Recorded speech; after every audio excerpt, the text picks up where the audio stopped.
Hello everyone, this is attorney Brian Kazarian with the law offices of Brian Kazarian. Today we're going to be talking about DUIs in California. First, we need to talk about what happens after you're stopped for a DUI. As most of you know, when you get stopped for a DUI, an officer always asks you to get out of the car and participate in some forms of field sobriety tests. Those field sobriety tests range from doing some sort of physical activities and also possibly blowing into a machine. These pre-arrest field sobrieties are not necessarily required, and you may be able to refuse those, caveat on may. The next thing we want to talk about is if you were arrested for a DUI after that stop. If you were arrested for a DUI, you must in California submit to either a blood or a breath test. If you refuse to do that, that could have consequences criminally for up to 48 hours in jail, and also with the DMV to have your license suspended for up to a year. Let's talk about some of the consequences as it relates to DUIs in California. There are various types of DUIs and various types of degrees of DUIs. The first one is a first-time DUI. That's one-year time DUI in California. The consequences of this could be up to 6 months in jail and up to $1,000 fine plus penalty assessment.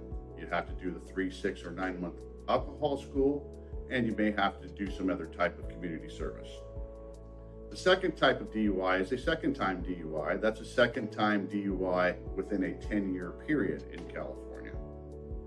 The consequences of this could be up to a year in jail, an 18-month alcohol program, and in Orange County, the consequences could be 60 days in jail to up to 120 days in jail.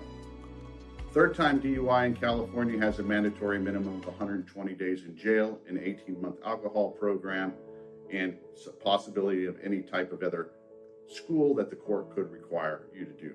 A fourth-time DUI within a 10-year period in California could be a felony and could not be a felony, depending on what the DA wants to do. If it was a felony, you're looking at 3 years in state prison.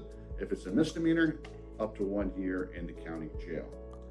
If you have a DUI with injuries, that could be charged as a felony, could not be charged as a felony, and you could, if there is a felony with an enhancement of great bodily injury, be subjugated up to 6 years in state prison. Let's talk about some defenses as to DUI. The first one is what we call a no-drive defense, which is you weren't actually driving the motor vehicle. There was somebody else driving the motor vehicle. You were sitting in the passenger seat, or you may have been sitting in the driver's seat and you never drove the vehicle.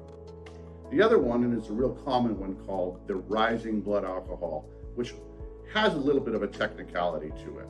The rising blood alcohol defense says that at the time of your driving, you were not at an 0.08% or greater when you were driving the motor vehicle, but before you were driving, you were at something below a 0.08, and then when your blood was tested, either by breath or blood, sometime later, it was in fact an 0.08 or greater. There's also the constitutionally argument of not being validly stopped, or other types of constitutional arguments for an invalid arrest. So if you or a loved one are ever stopped for any type of DUI in California, specifically Orange County, please contact the law office of Brian Kazarian. We're here to help.